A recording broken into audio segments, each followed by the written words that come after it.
бір қамырмен екі түрлі хачапури жасаймын. Сол үшін жылы сүт, жылы су, құмшекер, үлкен ас қасықпен дрожж, бір шай қасықпен тұз қосып 5 минутқа бетін жауып қойып қоямыз.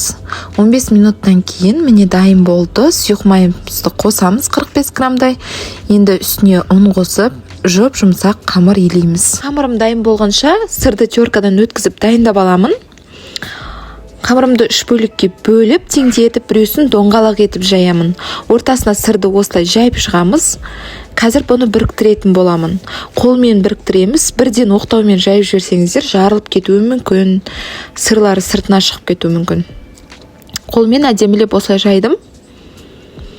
Бетін жұмыртқасын жағып, ортасын тесіп қоямыз. Екінші хачапуриме кірісіп кеттім. Екі жағын осылай сырға толтырып, қайық тәріздес формаға келтіреміз.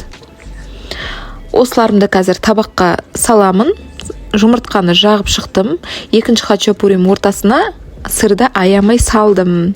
Пісерге жақындағанда жұмыртқа салып жіберем. Қараңыздар, қандай әдемі хачапури шықты. Өте дәмді болып шығады екен. Жұмыртқасына матырып тұрып шаймен ішіп алдым. Осы рецептпен пицца жасасаңыздар да болады.